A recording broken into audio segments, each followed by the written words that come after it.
Welcome to the Blue Bodega, this the Shakedown, fool. Shout to E, the chosen one, the same difference. If you came to listen, keep it a bean. I'm from the town, B. Yo, put your threes up. Come on. Yo, let's go. Live from the Blue Bodega, my crew major. If you a true player, this one's for you. And if you ever got beat for your paper, the Blue Bodega gon' have the truth for you. We the Blue Bodega.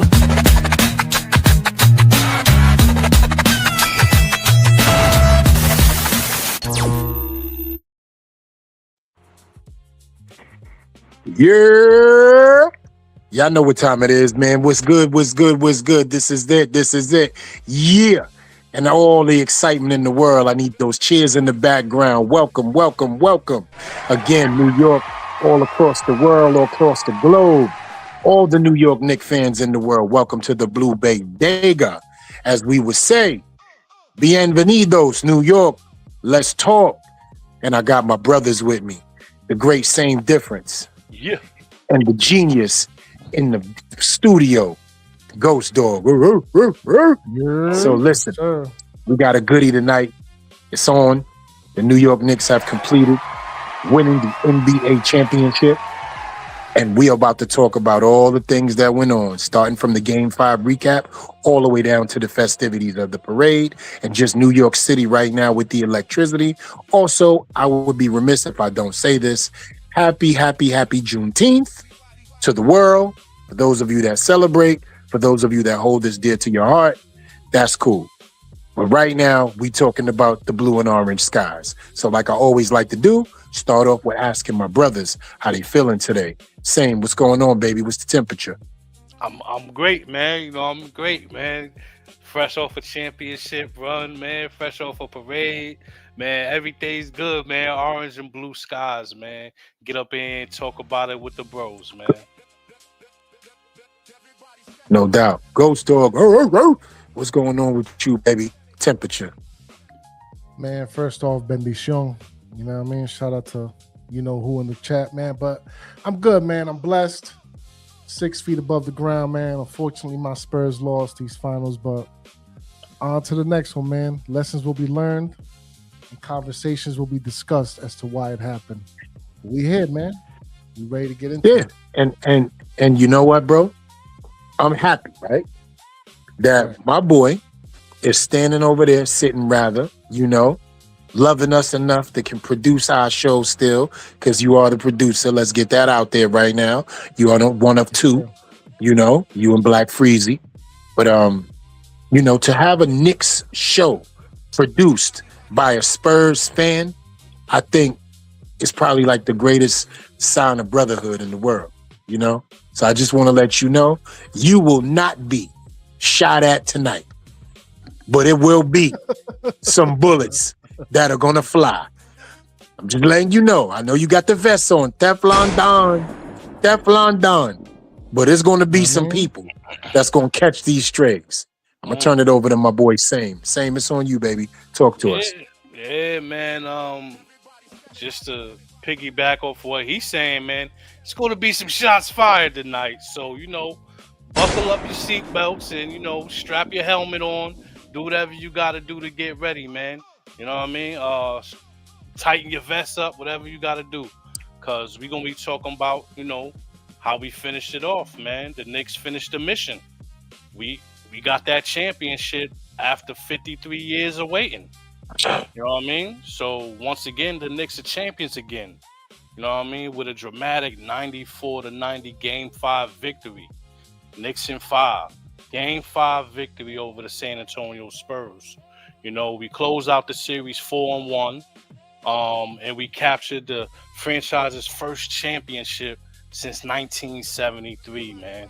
Ended one of the longest droughts in, I'm going to just say, professional sports. I don't even think it's just the NBA. I'm going to say the longest drought in professional sports. One of the longest droughts in professional sports, you know. To recap Game 5, you know, Jalen Brunson, man, he delivered a legendary performance, you know what I mean? When the moment, like, most demanded it, he turned on his superstar powers, man, and he answered the call, you know what I mean? He had one of the greatest performances in Knicks history. scoring 45 points, including having like at least I think 13 straight fourth quarter points. Yeah, 13 straight fourth quarter points, man, that carried the Knicks through the last final minutes of that game to help us close out, man. So every time the Spurs looked like they was about to steal the momentum, Brunson calmly created space, attacked the defense, and he delivered championship late game shots. You know what I mean? Those shots that he was making late in the game, those were championship type of shots that he was making. You know, I feel this performance secured his place in Knicks history as he earned the Finals MVP. It don't get talked about a lot, but this got to be the first time that somebody just swept all the way through. I know that the NBA Cup isn't old, it's rather new, but yeah, we just came through and swept up the whole season. We won every part of the season, man, to be frank with everybody out there. The supporting cast, they did what they do. They did what they had to do to complete the championship puzzle. You know what I mean? Like, everybody didn't have the greatest game. Brunson had 45 by himself. The team collectively had 49.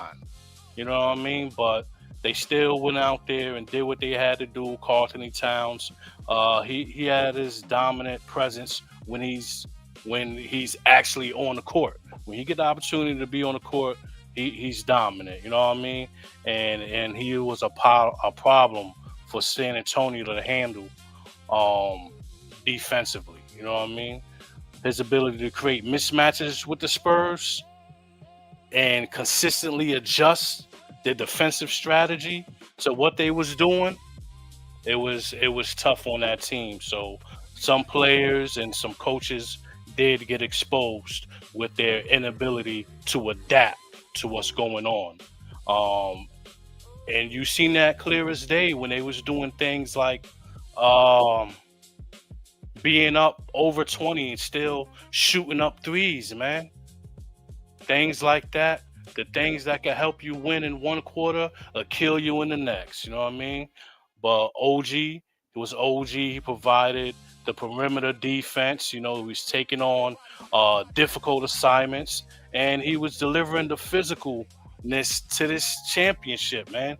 He was bringing a lot of physicality to this championship along with Carlton Towns. I didn't even know he had that type of physicality in him.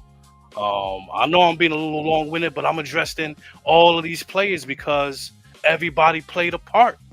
Even Mikal Bridges, you know, he was versatile on both ends of the floor. He had maybe he not have the greatest games, but he'll have like timely plays. He defends multiple positions, and you know, he provides stability when he's in his right mind. You know what I mean? And on both ends of the floor, and that's important. So the Knicks role players, you know, they embrace their jobs, man. Even when the guys wasn't making shots off the bench like a Shaman, he still was able to come on the floor and be a defensive presence.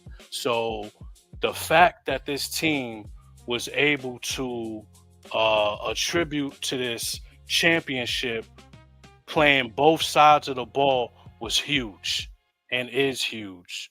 You know what I mean? And then last but not least, man, we got to talk about the Mike Brown effect. You know, he's a first-year head coach who deserves enormous credit for transforming the Knicks into champions. You know what I'm saying? He brought the culture centered around accountability, chemistry, defensive commitment, and unselfish basketball. You know what I mean? Get out there and play some hot potato every once in a while. Get that ball around, 6 touches and then a shot, things of that nature. When I got to witness certain things like that, it was beautiful, man. He empowered his stars while demanding every player to do and play their role. You know what I'm saying? So throughout the playoffs, his adjustments and composure under pressure, his composure under pressure is just I can't speak highly enough about it, man. The ability to keep this team centered and steam rolling was vital, man. It was vital to this team and the championship. Because it wasn't only about talent. It was about having a group that trusted one another. You know what I mean? And they played with a clear identity, meaning we're going to play 48 minutes. No matter what you're doing, high and low, we're going to play 48 minutes, man. And you got to attribute a lot of that to Coach Brown, man. Substituting, Cat get in foul trouble. He'll be mixing and matching, finding things that work. And he was making things work against a coaching staff that was continually doing the same things over and over. So it became about was that coach going to be successful in what he was doing, because he showed no ability to adjust, though the Knicks kept on doing those things, man. So we deserve the celebration that was followed up after 53 years of waiting, man. It's a well-deserved celebration that we had, and we're going to get to that after I let the fellas talk about what were their thoughts in Game 5 and how you look at this team going forward, man. And I'm sorry about being long-winded, but I think I touched on everything in regards to how this team worked together and how we got the results that we got, man. It was dedication and hard work all throughout the season. Every game, 0-0 is how they went out there. You know what I mean? And it was a beautiful thing to watch, man. Yeah, it most certainly was. How do we follow up behind that, Ghost? Pause. I'll let Ghost tell me what he saw, because we got a Knicks perspective. So I want the people to also know a genuine Spurs fan perspective and what he saw. And then I'll go on about the starting five and the coaching and, my thought process. But I want Ghost to let the people know from the opposing team how he felt, what he saw, and not so much of what they did to lose, but what things he also thinks that the Spurs need to do, because they will be back there, ladies and gentlemen. Let's get that straight out the gate. Those boys will be back there. First of all, they're too young, they're too talented, and all that's going to do is just help them, right, with what they just experienced. But I want to definitely let the people hear from Ghost. So go ahead, Ghost. Give us your take on Game 5, the playoffs, the experience, and what you saw. Real quick, man. Shout out to Six Rings. What team concern you in the East? Is it a Giannis team? I guess he's saying that the one team that you got to worry about in the East is a Giannis team. I don't know. First of all, we just won an NBA championship. We're not worried about nobody. Nah. we not worried as the Knicks. We not worried as Knicks, but I think what he's referring to, there's a lot of noise in the media about where Giannis is going. So be that if it may, he does leave Milwaukee and go to a team on the East. They are contenders right away. He's that type of player.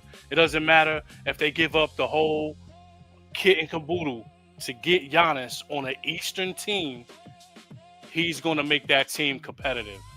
You know what I mean? He's that much of a dominant player. But we saw he can't do it by himself, and he's going to need the things that he had around him, which is a pass first point guard, a shooting small forward to power forward, because he stretches the floor and plays both ends, possibly the best two-way player in the game, like if arguably, but he's going to need some help around him. So I'm with you saying on that. And yeah, definitely. And the want and desire to play where he is will matter too, because he's disgruntled a little bit. He's disgruntled in Minnesota, and you got to get somewhere, change the scenery and things like that would attribute to what he looks like on the actual court. That's just my thought. That's just my thought on it. Who was sending that message there? That's a 6 good rings. That was 6 rings. Yeah, 6 Yeah, rings. that's Shout out my to you, man. thoughts on it. If you're new to the channel, man, make sure you hit the like and subscribe. But yeah, man, just to go back to the situation as far as the Spurs perspective, you said it yourself, E-Man, young, talented. However, where they had the young, talented, and the ability, they lacked the experience and the know-how. And it's just the same thing that's been haunting them throughout the finals, man. You get the lead, you just don't know how to maintain it. You don't have the experience to understand how to switch the game up, make the halftime adjustments, and the experience also goes with Mitch Johnson, man. I think he's a young coach as well, filling in some big shoes. You know what I'm saying? Shout out to Pop. So it's just a learning experience, man. And low key, it might sound a little crazy, but I think this is what this team needed, man. I think this team needed to go through the crucible, go through the fire, if you will, and get tempered, man. Because, I'm a firm believer in that greatness needs to be tempered with humility. Because look, you could be the greatest player in the world, but if you don't know how to conduct yourself and know how to use the cerebral and the game planning, it's all for naught, man. You got to know how to execute. And that's just what it was. You came out, fast and heavy in the first half, but you was winded and gassed in the second. You didn't even know what to do. And here comes Jalen Brunson, the fourth quarter, back half, assassin, and he put you to sleep. You know what I mean? With the chokehold, slow and steady. So, like I said, man, it sucks. I hope that Pop can see one last championship, you know what I mean, in his old age. So, hopefully it happens here real soon, man. Just not this year, man. Just not this year. So, hopefully they can learn from it. That's my perspective as a Spurs fan. All right. First of all, brother, I want to say thank you. And congratulations to your team, because a lot of people don't realize making an NBA Finals is a serious, huge deal. You know how many Hall of Famers? Absolutely. You know how many Hall of Famers played this game before and after and during our lives that have never made an NBA Finals? But these guys are Hall of Famers, played 10, 15 years, but never seen an NBA Finals in their life. So for you to have witnessed 5, if I'm not mistaken, Ghost, I think, right? If I'm not mistaken, 5. Right. You've witnessed 5 NBA Finals. So shout outs to you, man, and the Spurs being a more than formidable opponent, but the Knicks it happened to be their year, and we know what that means, right? When it comes to teams, and it just happened to be their year. Magical things happen. I'll get into all of that. But the first thing I want to do is I want to talk about the players, man. I want to talk about these 5 guys and also the collective of a bench, playing the roles that they did. So I won't be too long-winded, but just give an overview of the players. I want to talk about starting from the forwards, right? I want to talk about Josh Hart. I want to talk about his role as a defensive-minded role player, how sometimes he had to look away from his offense, or at times he was even timid in his offense, but he contributed so big in other areas. Offensive rebounding, defensive rebounding, perimeter defense, getting steals, getting his hand in there, making the right pass at times. And that counts, because you have to do that for 16 wins. A lot of people don't know that's how many games you have to win an NBA championship. You have to win 16 more games, right, after the regular season, which is faster, stronger. The competition is higher. The thought process, the nerves, the preparation, everything is totally different in the playoffs. It's a faster game. That's why most of these guys get paid, because of their playoff performances that show them, or the league rather, hey, I'm a player to be noticed. That's how we got most of our players. They're playoff prowls. So moving forward, I want to talk about the Josh Harts again. I want to go into talking about the Landry Shamits, guys who put up big shots in moments that most people don't even think about. When you think about certain games, the Philadelphia series, and also in the Cleveland series, Landry Shamit was a guy that helped us get through that series because Josh Hart went kind of cold in 3 to 4 games at a time. Although they were sweeps, look at the guys who were on the court, meaning that Shamit getting it done, right? Mike Brown wasn't afraid to go to his bench. Guys like McBride, they contributed a lot, defensively. He had a horrible finals. We can't name one game that McBride contributed in these NBA finals. But guess what? He was trusted enough with his perimeter defense, his on-ball defense, and his pressure full-court defense to slow the game down. If you think about it, look how many points the Spurs scored in the second half as opposed to first halves. That's called making adjustments on the fly and trusting in your players, right? So McBride was one of those guys, utility guy. Normally everybody screaming deuce because we love the rainbow 3 shot, but those wasn't falling for him at all in this finals, right? But he still played a contributing role for us to get the win. Another guy nobody wants to talk about, Mitch Robinson, possibly had the greatest offensive rebound in the NBA finals history, right? Because that sealed the possession that got us over the hump in game 5 for the win, right? And let's talk about the type of possession it was. That was a free throw, ladies and gentlemen. That was a free throw being shot. That wasn't like it was a shot from the perimeter and the guys went up and then all of a sudden, he corralled the rebound. No, he boxed out 2 players, right, who have the dominant position on him at the free throw line and still got an offensive rebound for his team in the most clutch moment in the game. Because if they get that rebound, it's more time on the clock. So we don't know what the outcome would be. So his rebound helped with the outcome of the game. Moving along. Now I'll talk about a guy that we all know and love in Towns, right? Started out hot.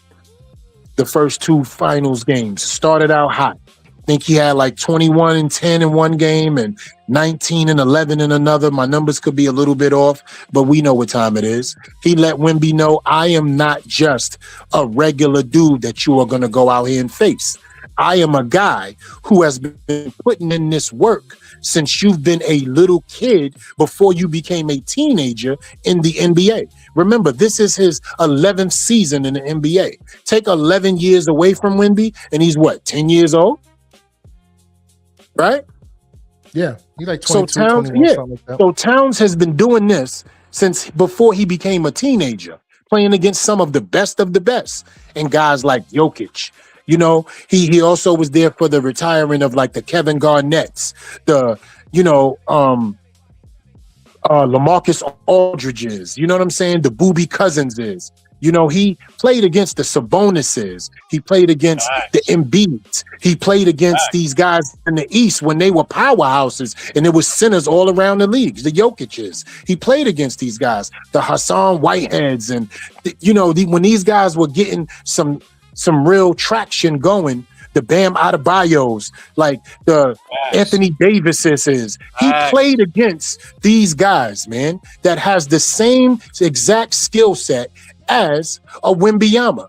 So he's seen everything and nobody ever thought about that. And I thought they were going to go into that, but E brings the real to the real for us over here at the Blue Bodega. So this dude has faced these guys all in his career. So being up against a guy like a Wembanyama is no pressure or stress for him at all because he's played against stronger, not taller, but stronger people with the same skill set night in and night out. When the West was cooking, we talking about when the West was just a powerhouse and nobody thought the East would ever win again. He was in that era. The West just calmed down and the power has been shifted over the last 4 to 5 years here or there. But the West was a well-balanced breakfast and the East was a joke. And I'm talking about those LeBron James finals years where they would be like, the East is a joke. Karl Anthony Towns was in the West putting in work. Feel me? He had to play against the Damian Lillards and all of that. So he know about losing the teams with smaller players or players exactly his height. He played against the Rudy Gobert when he was in his prime defending years, you know? So again, that dude was ready. He was experienced, and the first 2 games showed that. Now, the referees, which I'll talk about a little bit later on, impacted the game most definitely when it came to him. He had to play above and beyond and past and through and around the referees, which made it very difficult for him, which made it very uneasy at times. But guess what? He still never mentally folded, and that was the key for him. Once he realized he couldn't do certain things or play defensively in certain situations, he still was that decoy. He still was that hub. He still was that guy that you got to guard because he'll stretch the floor on you. So his role might have been something that you can write down or put in the books, but it was definitely still inspirational to his teammates to have him out there. Next, I'll go to a guy that I personally love. And growing up, a lot of my friends and my brothers and my people tell me that my game is similar to his game, or his is similar to mine because I'm older, right? So even though he is OG, I am the OG when it comes to style of play. OG Anunoby, man, I can't say enough about him. I think that he was the MVP personally. And not because of the tip-in pause. I'm talking about his all-around play. We don't win any of these final games without OG Anunoby. He was clutch. He was pivotal. But most of all, he did something nobody else could do on our team. He guarded every single position from 1 through 5 on the defensive end and let everybody from 1 through 5 know I am an offensive problem. So you can try to guard up, but I got something for everybody. Whether it was a step back 3, whether it was going to the hole and letting you know I'm bigger, I'm stronger, or just making the right pass out of double teams, or just being right there where he needed to be at times of timeliness to get putbacks, to get dunks, to hit 3s, to go to the hole, to hit a mid-range. He was just there, man. But more impressive than anything in the world, he was able to guard everybody on the defensive end from 1 through 5. Didn't matter who it was. And he put in that work. I think he played the most minutes both ways of every player we had in these NBA finals, hands down. I was just impressed, man. And that guy is the guy. And we'll get to that a little bit later. Last but not least, I want to talk about Mikal Bridges. It looked like he wasn't going to show up. It looked like some things was going on, but that wasn't the case. He was another guy who allowed his offensive presence to be diverted over to his defensive prowess. Getting his hand in there, catching loose balls, hitting shots when we needed it. He finally got into the groove for about 2 games when we needed him the most. Definitely game 2. So he did what he had to do. And shout outs to Mikal Bridges, man, because we definitely looked at him like, yo, what the hell are we doing when we gave up 5 first-round draft picks for the kid? You know? We felt some kind of way. We talked shit about him. We definitely talked behind his back and on the show. So we want to just eat our crow and give Mikal Bridges his flowers, man. Great 2-way player, Slim Reaper.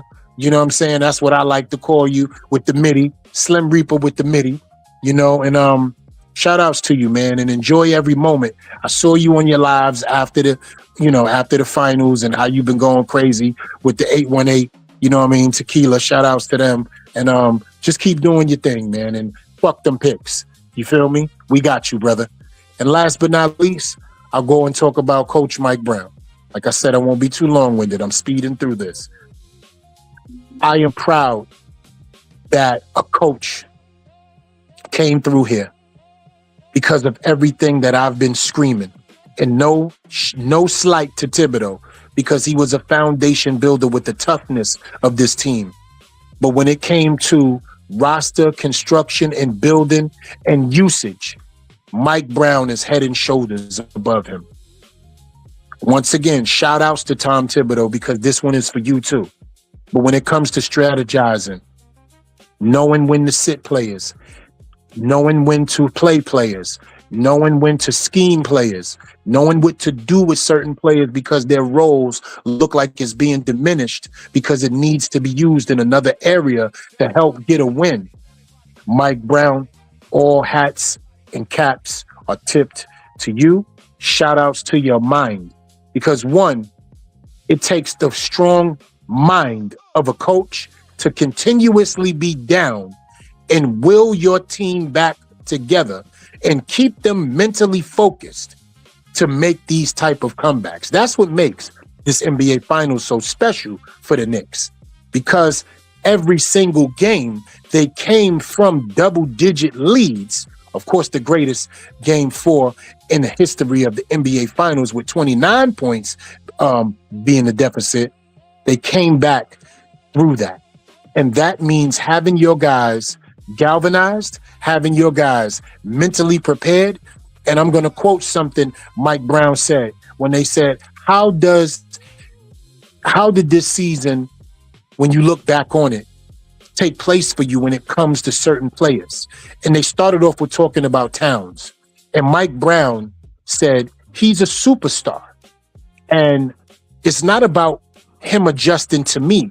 It's about me adjusting to my players. And we had our ups and downs. There were things that I implemented that he didn't like. There were things that I implemented that he did like. And there were things that it just didn't work out. And we went back and forth, but we came back to the table and we discussed it and we learned from each other. But he also says something that I think the greatest thing in the world that I'm about to quote. He said, I hoped as hell that we have gone through tough times. And I hope we go through tough times, meaning as during the regular season, we have tough times because it will prepare us for the times like now. And they did. They had a tumultuous season. Nobody saw the New York Knicks winning the NBA championship. People even called for Mike Brown's head in a winning season when we were down 1-2 to the Atlanta Hawks. Straight disrespect. The whole time. Was I one of those people? Hell never. Was I one of those people telling everybody? Trust me, when they start playing Mike Brown basketball, you'll see the difference. And lo and behold, it took that second loss to the Atlanta Hawks, and he let it be known. I respect everybody on this team as the players that I inherited, but y'all are about to respect me as the guy that's going to get you where you need to go, because none of y'all never been there before, except for maybe a couple. But I've been here 5 times before you, so let me show you how to do this, son. And that's what Mike Brown did. He showed them how to do that. Shout outs to him. Shout outs to the New York Knicks. Shout outs to being the 2026 NBA World Champions. And now we can move on. Thank you for dealing with me. Yes, sir, man. And real quick, man, shout out to LRP sliding through from the backstage. Round of applause to the brother, man. Yeah. What's going on, everybody? LRPZ. You know what time it is, brother. You know what it is. What's up, baby? The guy Not who much, bet man. against the family. He went against the family. Oh, Yeah. He gonna catch I had these to bullets come in. too. Start him now. yeah. Start him Wait, now. I had to definitely come in. He bet against the family, but Hold on, Yeah, always he did. Yes, he did. Can I you let got off the you, gunshots, LRP. please? Let me know. Let off the me know when you're gunshots, ready, please. LRP. I got you. Yo, Yeah, let him off. Yeah, I ducked that one. that's 3 keys. That's 3 keys right there. I ducked that one. That's three keys right there. I say, yo, Never bet across the street on that one. never bet against the family, man. But guess what? He always got a seat at the table, man. I appreciate Cause that, man. you know what I mean. I want to hear why. We always got the saxophone on standby, Miss Hangover. You already know what it is, man. I want to hear why you bet against the family. What you've seen prior to the Spurs playing the Knicks that made you believe they was gonna come here and beat the damn near unbeatable New York Knicks. So first off, Yeah, play the saxophone. yeah. Yeah. Hold on. Put it to the side right now. Hit the DJ Ert. You know what I mean? Hit the DJ. It ain't that type of moment yet. It ain't that type of moment yet. But there will be one. So I ain't gonna hold you too much. But first, what I want to know is if we got Towns with the Air Force One. We got Brunson with the 10. Loving it. What Josh Hart got on? He got the vanilla whites. Those are the whites. Those are the whites. Yeah. The icy joints. Okay, I didn't see it, so I was like, oh, the whole time. Those are called the bubblegum soul. Yeah. That's crazy. Those black ones, we call those kick doors, man. Yeah, crazy. Those are called the whites with the bubblegum soul, bro. Oh man. And also shouts out to the production crew. Shouts out to y'all. Shouts out to the Blue Bodega. First appearance. Sure. You know what I mean? And so I appreciate the invitation to the table. But what's crazy is they beat that man so bad he had to cover himself with 3 hands. Y'all see that shit? There's one under his face and there's 2 over his head. Well, the way he moved in the alien effect, man, you might as well have 3 hands. Yeah, I see what you was doing with that. You know what I'm saying? That's fucking brilliant, bro. That's brilliant. Yeah. I'm not absolutely. Hey, LRP, can I say something to you real quick? Yeah, what's up? No, I need you to hear this because it's important. You ready? They kicked his jersey around. You realize that, right? The jersey is in front of him. They kicked his jersey around. Yeah, that's crazy. All types of messed up. No, types of disrespect. I was like, yo, so here, let me ask the same question, man. I just, I'm just appreciating the artwork. But what made me say, because I had a show talking about it even before it started, when the playoffs started, I said, I wrote down the Spurs on a piece of paper, championship. There was no ifs, ands, or buts about it. The way these boys was playing, and make no mistake about it, the way these individuals was playing all season, it was that and more, but it wasn't enough because of Fox, bro. I'm telling you, if De'Aaron Fox showed up at all, he pulled a James Harden, bro. He was no good to no one, and he definitely wasn't good to them.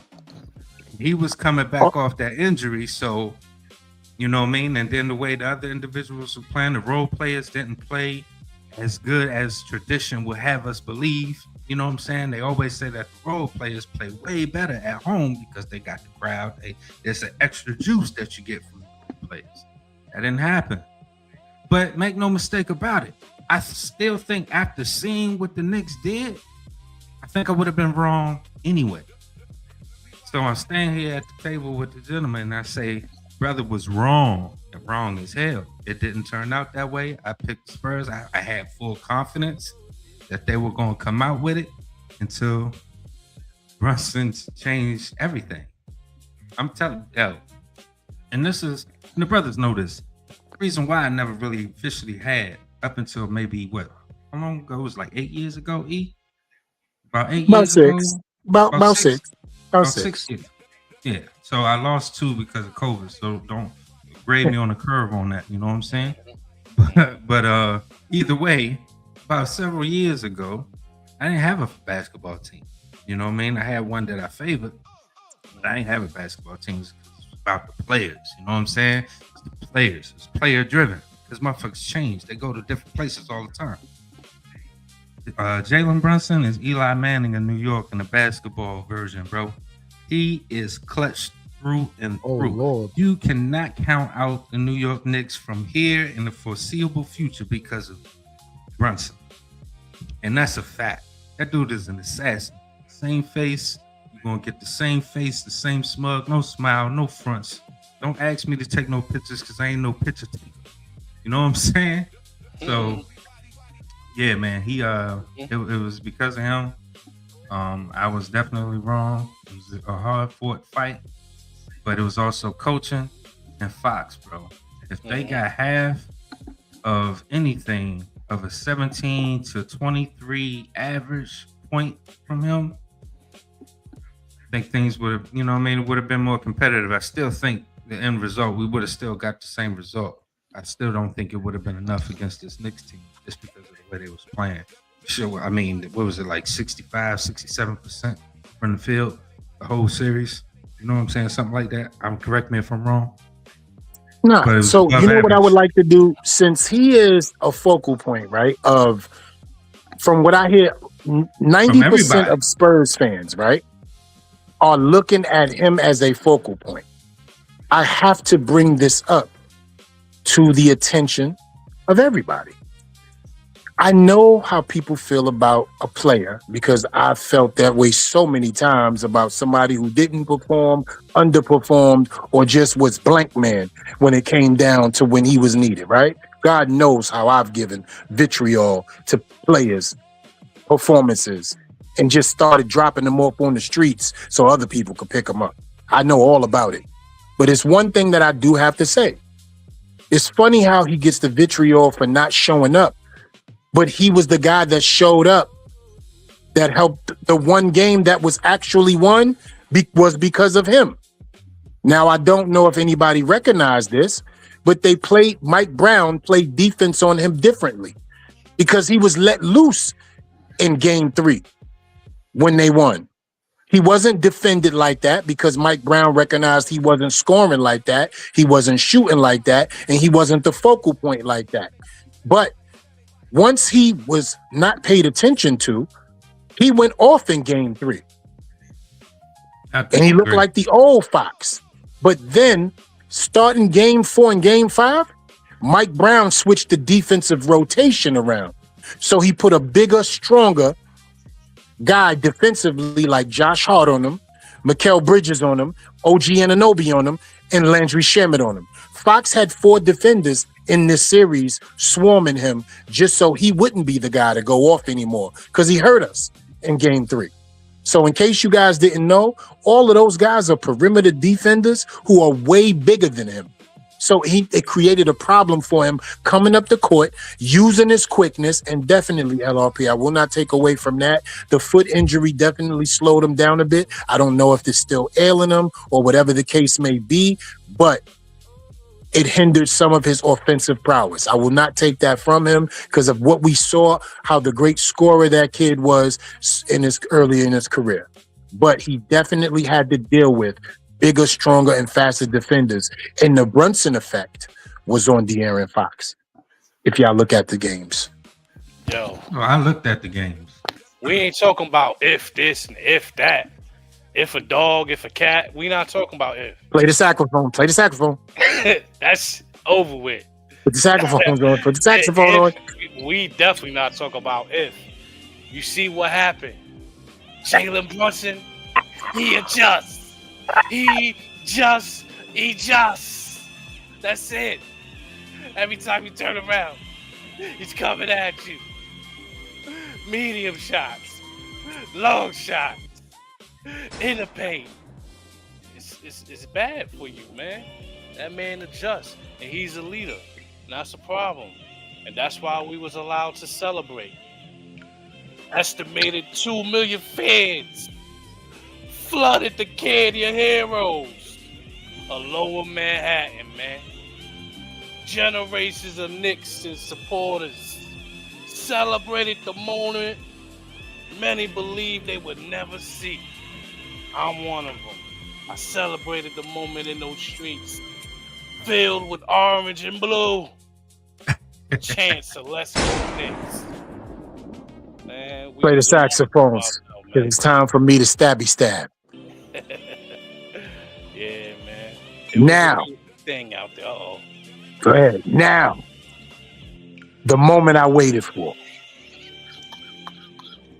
All you motherfuckers, for your 195,000 text messages. You could never say nothing to me again for the rest of your life. Every team that I cheer for from New York City, the Yankees, the Rangers, the Giants, and the New York fucking Knickerbockers have all won championships in my lifetime. I don't give a damn about a Raven. I don't give a damn about a Piston. I don't give a damn about a Dolphin. I don't give a damn about nothing. You understand me? Don't you ever for the rest of your life. And I'm talking to every Shakedown crew member that don't support the New York Knicks outside of Black Freezy. J-Rock, forever. Hirsch the fuck up. Shakes, forever. Hirsch the fuck up. LRP, forever. Hirsch the fuck up. And you, same, you get a seat at the table with me standing there next to Freezy. There's three kings in rotation. Nobody else. None of y'all stood with us when we was looking out the window. It was celebrations, popping champagne, disrespect. I went through that for the last 10 years. Now it's my time. Never, ever, ever, ever, ever look in my direction without addressing me as champion. You heard? Champion. Champion. Man. Champion. Every team. You ever turn the game on? And Shorty say, Bully me to root for your goddamn team. I'm happy for you, goddamn. Did you not Knicks? hear what the fuck I just said? No, you don't take that away. It don't matter what you said. It's about what's going on. It don't matter. Take these bullets for them texts. Go ahead and be the epitome of shit that never that's a fact. No, y'all all catching strays. Y'all all catching strays today. Championship is taken back. They said, man, I sat around for years while y'all laughed at me and humbled me. You think I'm gonna let that slide? Never. Years, bro. I got years of text messages.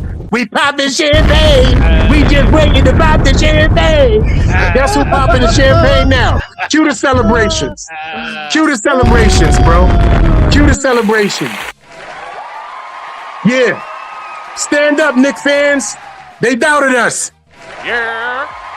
Yeah. You already. Grenade through your window, bitch. Lord, now we can get to some slides. We must stay focused, brothers. We must stay focused. We must stay focused. All right. Let's get back to our regular Let's get to the Let's get to the regular schedule program. Man, look, real quick, man. We can't skip out on the main event, the main feature, the number one Knicks player, the silent assassin himself, Mr. Brunson, aka the Ice Cold Killer. You know what I mean? New York state of mind, changing New York sports culture to a winning one, shutting up all the doubters, the naysayers, and especially the haters.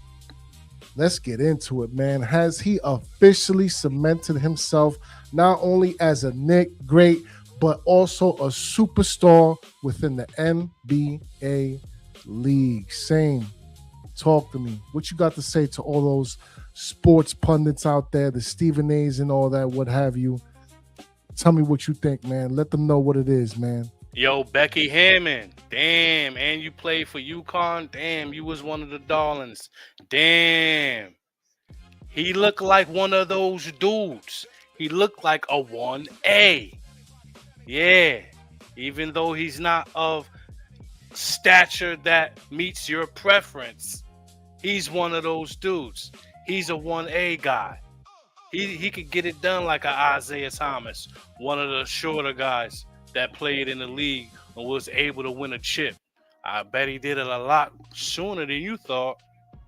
I'm a fan, and I didn't know they would do it this quick, so I know you got all type of egg on your face. You should have went to the hotel with Wemby. You would have got some of that egg that was thrown at him on you. You deserve it. Back of the neck. Deserve it. Yeah, you deserve it. Egg all on you. You looked and sound foolish then. You look and sound foolish now. You know what I'm saying? Can I ask a question, Sam? Where is she? Because we've been waiting for a sighting. Nah, she has she spoken anywhere? She doubled down not too long ago. But that's the thing. Has she spoken about being a liar? Because she's a liar, right? Listen. When you say something against somebody and that's your thoughtful opinion, you're a liar when it's proven wrong. And that was what he was talking about when he was on the podium. Don't think he did not take shots. When he said, when people are talking shit, you don't even have to, you know what? We good. That's how he felt about that. Listen, man. We and got let's one talk hell about of it, a right? league, man. Yeah. Got one Yo, hell of a same. league. Sorry, we excited, so we just go ahead, brother. Yeah. I'll let you finish. Let me know when it's on. Yeah, man. We outside though. Like, All right. anybody else got an opinion about Brunson out here in the streets? You gotta respect. Yo, I ain't mean to skip him, but if you know, you know. He one of That's a those. fact. He one of Listen, those. same. If I'm y'all want gonna to say elaborate, this. feel free, man. For 4 I years, right? apologize, man. I've been trying to tell people. I said to them years ago in the chat, we could go back, any messages y'all want. I try to express to y'all. I said, yo, this dude has every skill that you possibly need. And he's not dribbling a million times to get to where he needs to go and do what he has to do. Whenever you see him dribbling more than 10, 11 times, it's because he's holding the ball because we're playing a style of basketball that calls for him to do everything, which is ISO ball. But most times, this dude he's dribbling the ball to make a move, to get to a spot, to get to a shot, and his footwork is phenomenal. So I'm gonna say this right here, right? Tell me which player, besides that small little sample size of CJ McCullough looking like he wanted to battle for a second, right? Because he definitely brought CJ McCullough's skills to Brunson, right? But what happened overall? They got a saying that everybody's better than Jalen Brunson until they play Jalen Brunson, right? I have a saying that nobody's better than Jalen Brunson until you prove you better than Jalen Brunson. And let's talk about the robberies, the snubs, the first team NBAs, the MVP snubs, only because of his height. His brand of basketball for the last 4 years is right there on the level of everybody who's won MVP. Everybody who has won MVP in the last 4 years, his brand of basketball, since he's gotten to the New York Knicks, have been on that level. Whether it has been scoring, whether it has been clutch points, whether it has been leadership, whether it has been showing up, whether it has been bringing us to the playoffs, he is the most consistent Knick player in 4 years in the history of the Knicks, and got better each year with better players around him. They got him better players around him every year, and he got better every year. Yeah, which means he raises the level of his team. So he joins the likes of these great short players to me, right? He joins the likes of Isaiah Thomas. He joins the likes of Allen Iverson, and he joins the likes of Tim Hardaway. He's in that class without question now. No, Iverson got the one, never won one. He Right. only got the one. So don't. I know Wemby tough and all that, and the Knicks just did what they did. Getting to the championship is tough. If you don't got the players around you, and you don't draft well, man, you're gonna have a problem. And he knows, and think about it, right, Same? He willed his team when they played against a Shaq and Kobe Bryant Lakers team. He willed his team to steal one of them games, bro. That's how good that dude was. And we all know the famous walkover Tyronn Lue, right? But Jalen Brunson is in that category. He's there. Isaiah Thomas, Allen Iverson, Tim Hardaway, Jalen Brunson. He's in that group. Brunson been nice since Dallas, though, too. I mean, But he ain't been this. I'm not saying. But he ain't been this, LRP. He has not been this. This is what he was built for, especially coming back home with his dad. That is a huge, huge mental and physical and emotional tie. Your dad brought you around this team when you were 10 years old. You have pictures with this team when you was 10, 12 years old, and lo and behold, nobody knew 14 years later you were going to lead them to an NBA championship. That's crazy, man. Crazy. almost as if it was ordained in the stars, man. Come on, Shout out brother. to Measy. Come on. Measy, the great grit and grinding bow. He says the 2026 NBA basketball playoff finals title trophy is now back in the Mecca, the home of basketball, the home of hip hop culture, back in the New York Liberty in New York State, USA. Yes, sir, man. Talk that talk. Make sure you hit Talk that that talk, subscribe me. tribe. Yes, indeed. Talk that talk, me. Absolutely. And if I can say, speaking of the Liberty, man, I'm gonna be the honor up on WNBA. I'm gonna honor up on WNBA. I've been checking out some of the games lately, the competition, the talent, the you know what I mean. They actually practicing. It looks the product is looking better. I just want to say shout outs to them. Product is looking better and they balling. And just if I could reference something to you, LRP, shout outs to them ladies 2 years ago. You feel me? Shout outs to them ladies, man, that nobody gave them the credit for. And I hope that when they show up to NBA games in Madison Square Garden moving forward, that they get as much support as the New York Knicks, because they're champions before we were 2 years ago. But nobody talks about it the way they should. Absolutely, bro. Yes. Nobody. I mean, folks out there. I don't want to get it wrong. But I ain't gonna lie, man. LRP, right, man? Them games are pretty good, man, with them girls, man. Yo, it's a lot of new faces. I tell you, they start playing better. The coaching is better. It seems like every game is somebody. I be like, yo, she'll bust a few dudes' ass. Oh shit, her right there too. She'll bust a few dudes' ass. I know too. Like, that's a yo. First of all, I know y'all seen Jalen Hyatt playing the other night, right? Yo. Yeah. Y'all ain't see Jalen Hyatt playing the other night? He played for the people. Yeah, you don't have to play for somebody because he ain't gonna be playing for these. That's hilarious. We talk about the Knicks right now, though. Yeah, just speaking about Jalen Brunson, man. Just to get the show going on over here, man. We understand he automatically, with this win, vaulted himself to the New York great category. Yes, he is. But to what degree, though?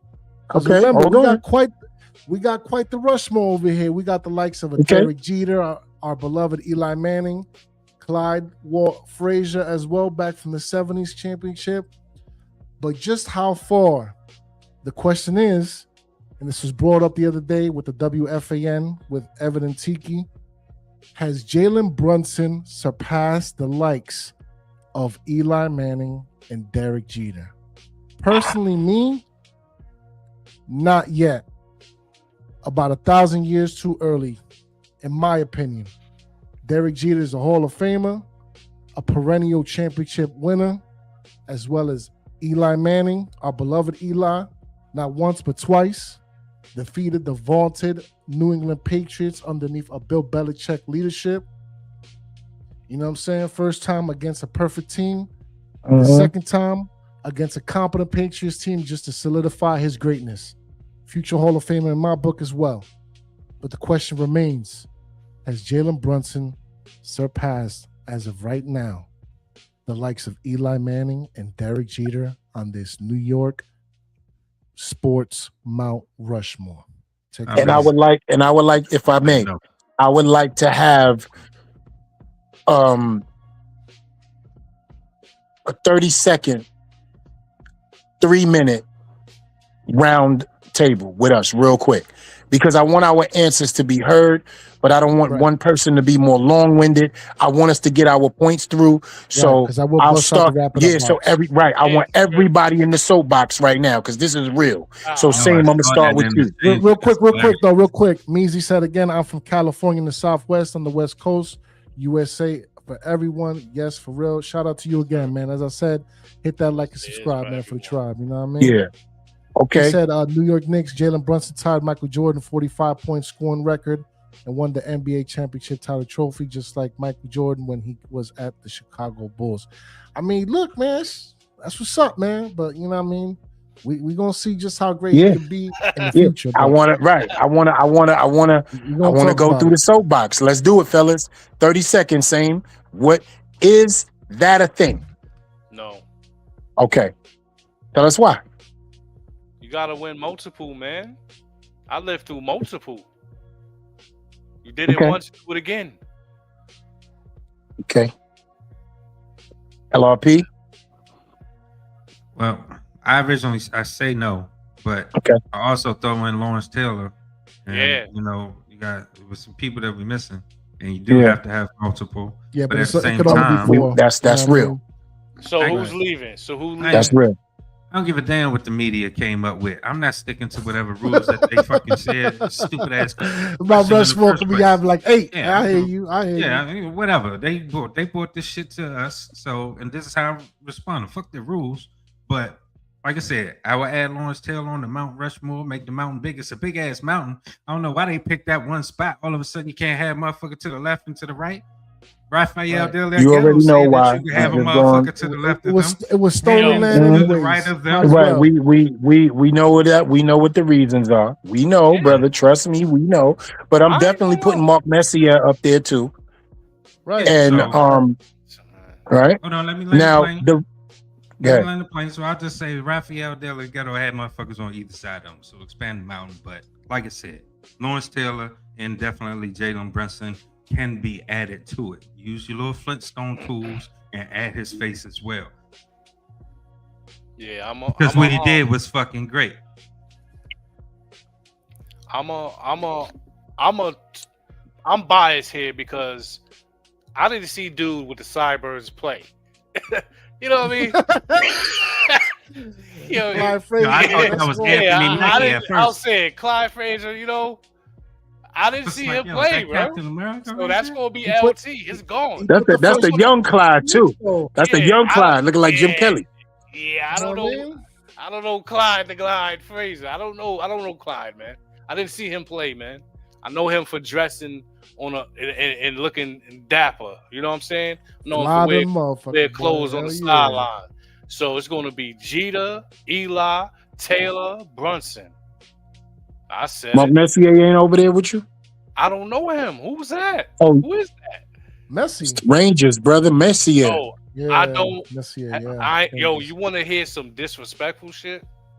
But I know you're gonna say it. When I was young, even though I like all New York teams, I did like Wayne Gretzky, man.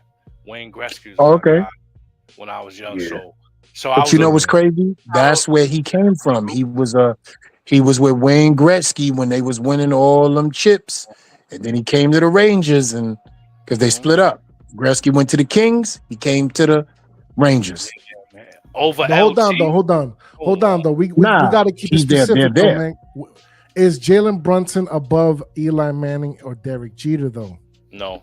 Mount Rushmore's aside, we got to keep it specific with the conversation. Right, we got to keep it specific. No, he's not above Derek Jeter or Eli Manning, and the reason why is because one of those guys got 5 rings, if I'm not mistaken. I think BJ got 5 rings, right? Jeter, yeah, I believe so. Yeah, I think he got 5. Right? I think he got 5, minimum of 4. And another dude has 2. And his team was the underdog both times as well. 5, correct, 5. So, yeah, we got a guy with 5 that contributed to all 5, too. Let's get that out. And arguably the greatest shortstop to ever play the game. Right. Yeah, see, so that's a big deal. But remember, he's only on the side of them. So, better than them? No, at this point on Mount Rushmore, greatest player. Now, the reason for the argument is because of the history, the longevity, that all these great players that was funneled through there after the 1973 team could not get it done. And it took this little 6'2" point guard, you know what I'm saying, from Jersey to come through here and do what he did. So I get it. Jersey. I get it. Who took less money? Word. Right. Who took less money to allow his teammates to get paid and play with him to win a championship? 113 million to be exact. Time to pay that man now, huh? Oh no, see, that ain't even the question no more. The question is, how much can we offer you without you acting stupid? Hey, yo, speaking about championships, man, Mezzi asked a question here. Can the New York Knicks go back to back with the title? Anything's possible, man. Anything is possible if we get another piece, and I'll tell y'all about that in a little while, Meezy. I'll answer that question a little later on. Right now, I want to go back to the soapbox. So where do you rank him, LRP, in New York sports lore?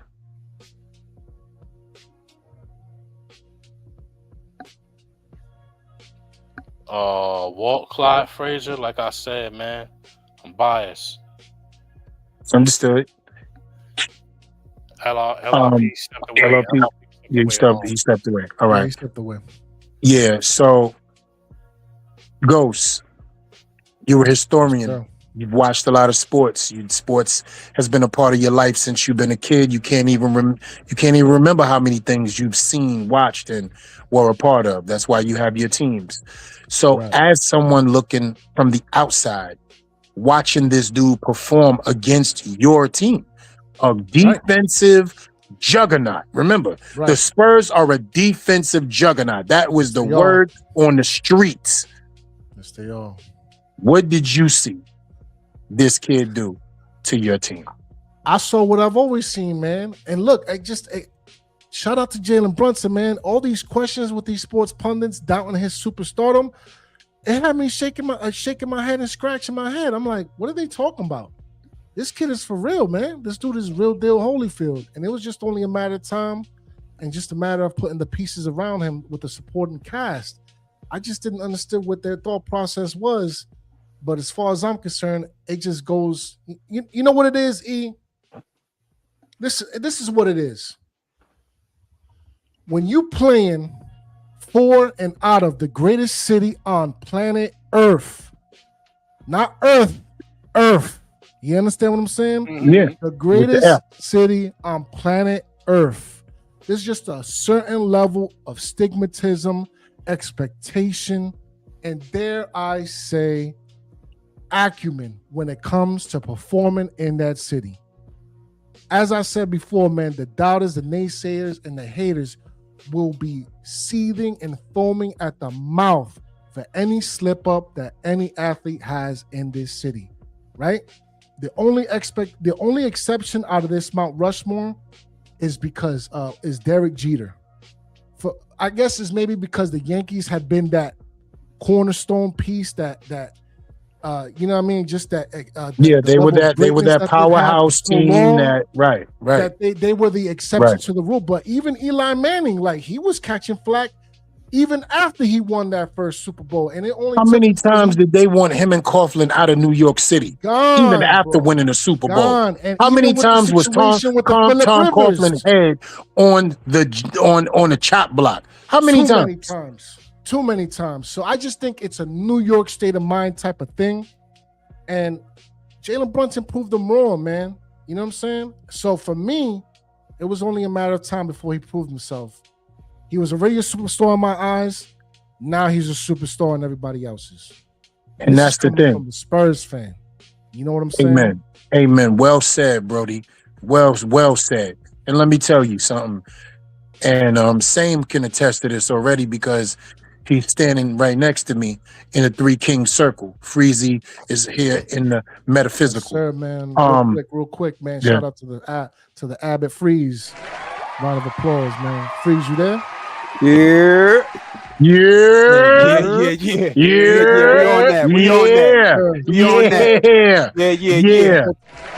Shout out to the family. You know what I mean? Shout out to the family. Freeze, you know? I'm not even going to take your time because I want you to take your time, bro. Tell us everything because first of all, we're going to keep it all the way Thou Wow, Lil Bow Wow. Yeah. My brother was turned off from this team, right? I had to grab him and say, yo, listen, I love you, bro.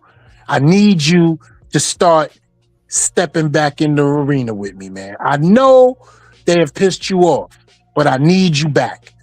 Without me, there's no us. Without you, there's no me. And without us, there's no Knicks. I need you back in the game, Freezy. So about 5 years ago, he opened one eye, peekaboo streets on him. You know what I'm saying?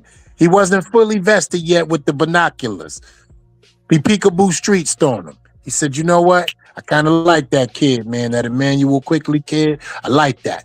He got on one time. It was Hennessy Black. But who gonna play defense, E? But who gonna play defense, E? But who gonna play defense, E? I'm like, freeze. They got it. Freeze. They got it. Then the trades came up, right? For Brunson. I said, freeze. You're gonna love this kid, bro. He got every tool in the box that you need to be who you need to be. They get him some help. We might be saying some things. They got him the help. Started getting who we needed to get. Randall was still there. I told Freeze I needed him going. He's the worst playoff non-performer I've ever seen as an all-star. I need him going. He's killing us. And now, Freeze, I don't have to grab you anymore because you are fully standing next to me, brother, in a three-king circle with an NBA championship. Please tell me how you feel. Yo, man, I'm still elated, bro. Still elated. Was watching some of the clips from the family, you know what I mean, out there at the parade. Shout out to everybody. You know, everybody was safe from what I read to a degree. Yo, listen, man. I see. You know, they got Clyde up there. You can't put Clyde up there. Shout out to Clyde and them, but he waited so long, bro. He waited so long, bro. What makes Brunson one of the kings of New York is because he gave us a current championship in which everybody was, you know, ishing on us about, you know, oh, you never was born and all this, which was true until now. Until now, we are champions, you know what I'm saying? And we talking about the greatest of champions because that was a run. Them boys ran the table. And to be honest with you, you know what I'm saying? I know we could say it on both sides of the team, you know what I'm saying? From, you know, from the Spurs to us, the officiating was horrendous. It just was horrendous. And, you know, they got to letting them play and then, you know, they got to decide what they wanted to decide. And whatever shots fell. The better team won, of course. I think we could have swept them boys easy. I think we didn't even play any of our good basketball this series at all to me. I just think we just were the better team based off of experience and height, weight, and speed at position and need, boy. We were a bigger team to me overall. You know what I mean? And the way we played defense and everything of that nature. The good thing about them is they had youth on their side. The messed up thing about them is they let Chris Paul go probably a year too early. They needed that veteran leadership. They couldn't get it from De'Aaron. He wasn't ready for that. He wasn't ready for those lights. But yo, man, I'm ecstatic. Yo, I'm gonna say it like this, man. The core is still there. I know it's hard to do, but I'm already looking at next season. Like, yo, I think the Knicks they gonna be able to compete again as we enjoying this. You know what I'm saying? I'm already looking at next year. So, yo, man, I just like the way Rose, you know, and all of those boys put this team together. It's just an amazing thing to actually have a team, not one player surrounded about two, you know, or three, you know, supplementary players. We got an actual squad. We got a bench. We got, you know what I'm saying? Like, you know, and to hear, what's my man name? Fuck those picks. What's my man name? Mikal Bridges. Mikal Bridges go off on the drunken tirade like, yo, man, Lambert Shamry, why we ain't play Shamry, man?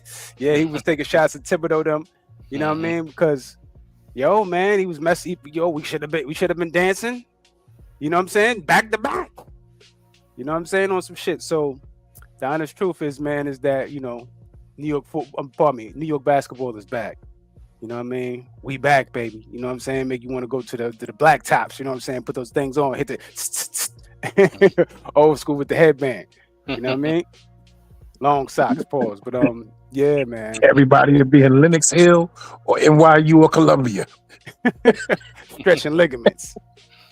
Everybody. Back-to-back beds next to each other. 112, 113, 114, 115. Yeah, everybody just giving out bunk beds, man. Rooftop. Remember? Yo, we doing shows from the rooftop of Harlem Hospital. Harlem Hospital giving out bunk beds. Man, yo, for real, bro. But Freeze, real quick, since we got you, bro, tell me one of your most exciting moments from these finals, because remember, you was doing the Jefferson and Wheezy thing because you had to drive, and we even watch all this through work still. So Yeah. through your tough job, you know what I'm saying? How was you able to catch some of the moments, regardless to playbacks? But what was a couple of the moments that you just was like, yo, we that really run, out here? Like, that run through Atlanta. They ran through them boys, man. After that one little game or whatever, they start talking crazy. Like, oh yeah, they lost two. pardon me, 2 games. Pardon me. Like, oh yeah, that run was crazy. That run was crazy. Them boys just started lights out. I've never seen the Knicks shoot like that before. I've never seen it. You know what I'm saying? So, and really, them just breaking all of these records. The shit was bugging me the fuck out. It was bugging me. I'm like, what? All of these things that was being named that the Knicks broke. Still to this day, I'm still bugging out, man. I'm bugging out that we had this particular run, and it wasn't dominant to certain people because they were looking at a particular player. But we played the team sport. This is a good team. Y'all looking at Wemby and those young kids, about 2 or 3 of them, but they didn't even have a whole squad. You know what I'm saying? All right, so I'll throw a little content in there for you, for the a little context in there for the content. We went on a 13-0 run through the playoffs. We went on after that game, after the second loss to the Atlanta Falcons, we went on a 13-0 run. And no team was close when it came to the points. It was a little bit to a lot. Only Cleveland gave us some type of competition after that, and we let them know you ain't even close to it either. We killed the 76ers. Knives out, stabby stab, eating off their table, stepping on their couch, everything. Yeah, they flabby and sick anyway. Yeah. They're going to be bad for a couple years. I was looking at them too. So yeah, man, shout out to the Knicks, man. I'm just so elated, bro. That, just to see Patrick, to see Starks there, Spreewell, Larry Johnson, they was all in the building supporting the youngins. Allen Houston, of course. And it was just like a dream come true. And the Spurs, come on, man. This is just poetry in motion. You know what I mean? Poetry in motion to whip on their new generation. And I just want to say this, man. Shout out to those kids, man. They, Dylan Harper is going to be, Dylan Harper, that kid. Yeah, he is. He's going to be a thug for real. He already is. But somebody got to hold them to a certain character, though. I know, the same. I think LeBron did the same thing one year. He walked off and all that. You gotta stand up to that, and take that on the chin, pause, because that's a part of the experience, you know what I mean? And pretty much on the world stage, and you showing people how you can win and how you can lose. Because remember when they won to get there, he's crying and hugging people and falling around all on the place. So, you got to be able to do it the other way around, and hopefully he'll get that, because the piece about it is but a good portion of that is character. Yeah. You heard goes. You heard goes. I did, man. Yeah, I did. See you. Never. Right. Get your dumb ass. In the media and all that. Yeah, come on, man. Man, he's still young. He's got a lot to learn. You know what I mean? And I get it. The emotions was high. It's a lot, man, to have to take all that in, man. You know what I'm saying? And to have to deal with it with the cameras out there and all that. But the problem is like, you was out there, young man, talking big shit. That's what I was about to say. He was talking crazy. He was talking crazy. Better than them type shit. Everyone know we're going to do it. Right. And this everybody knows we're going to do it. And this segues into my next slide, man. You know what? I'll say this once. I'll say it again. I think he needed this, man. You know what I mean? I said it early in the show. Greatness can only be tempered with humility, man. And there is no greater humbling experience than losing in the finals, as far as I'm concerned. So hopefully, as the slide says here, hopefully he learns how to adapt, evolve, become greater. Because if not, man, if he lets this loss get to him and he let that ego and that arrogance goes unchecked, you know what I mean? The regret and the failure is just going to start mounting up. And hopefully he can be the leader and the teammate that his team needs. So, you know what I mean? I will start with you, Freeze, man, since, you know what I mean, you brought it up.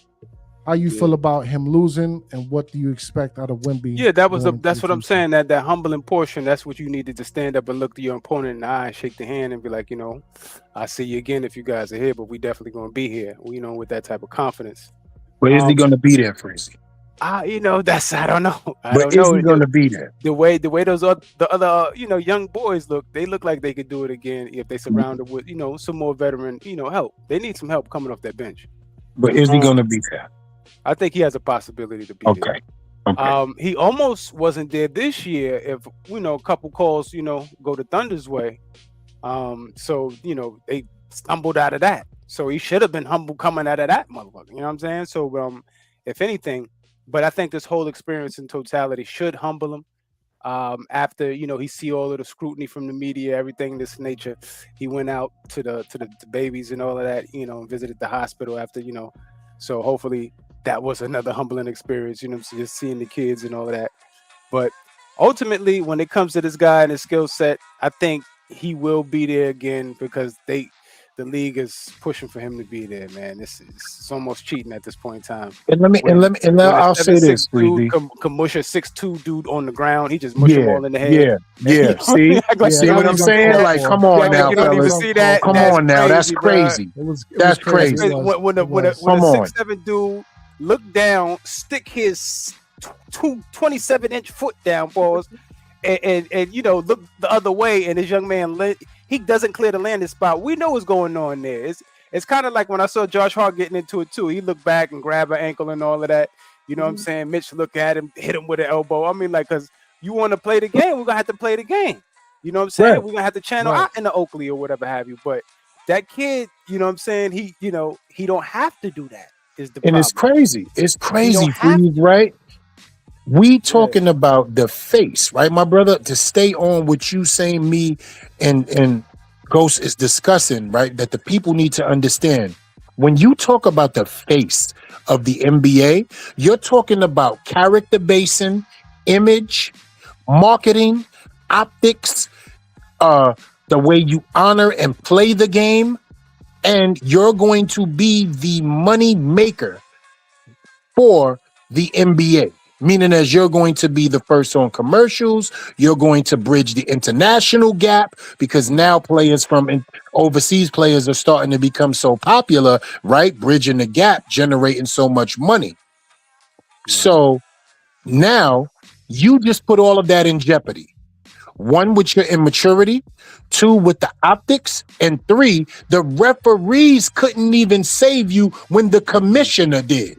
Because when he put his foot in that landing space, his ass was supposed to be ejected. Gone. He was not supposed to even be on the floor anymore. Yep.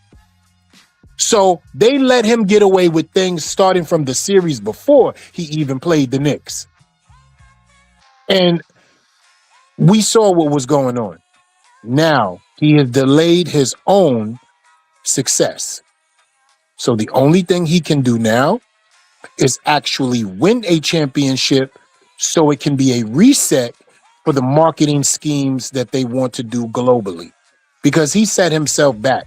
Those things he said over the microphone to America media are quotables. The way he acted after games is quotables. And then the most bullshit move he ever pulled in his life was not shaking hands in America. Do you know what that means? Do you know what that means on American soil after a game when you show true sportsmanship?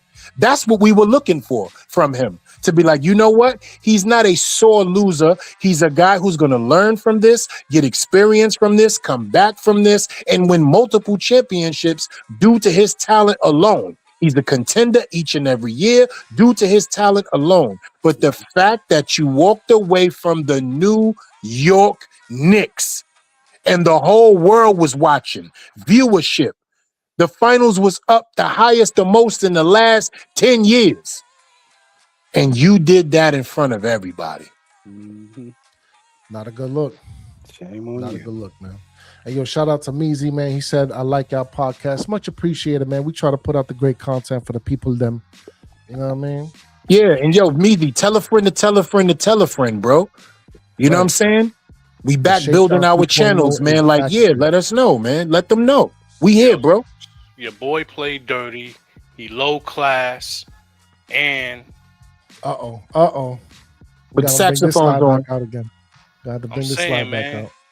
Yo, bro, your with the saxophones on. On. Dirty, man. I got you. Hold on. Your boy played dirty. Here. Play dirty.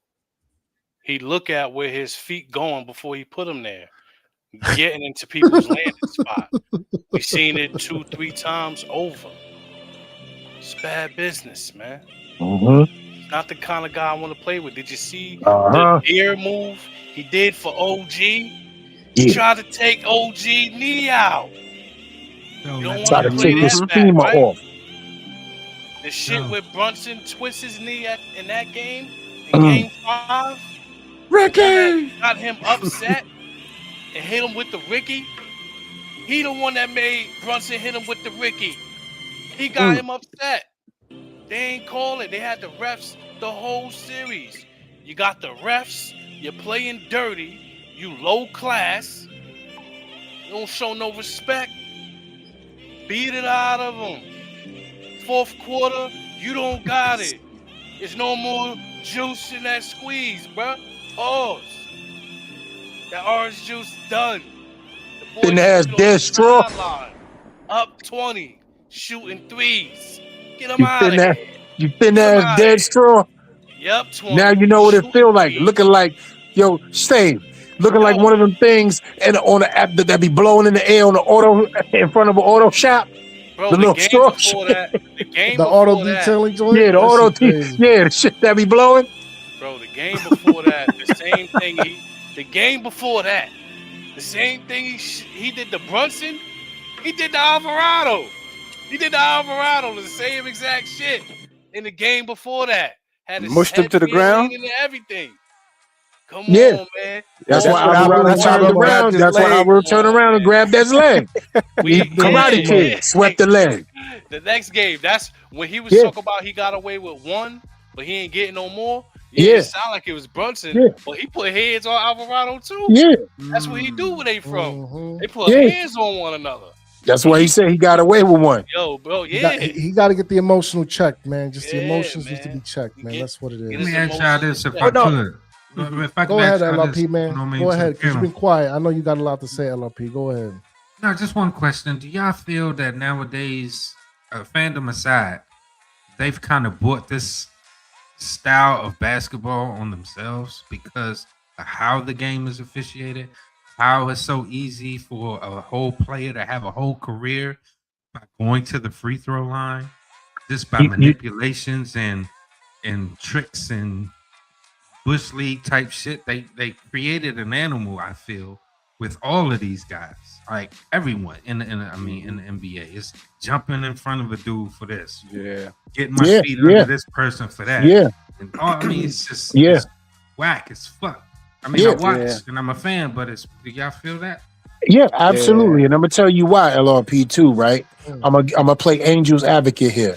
Everything you just said is absolute profound. The game of basketball has become softy, mushy, ice cream popcorn. Yes, it has.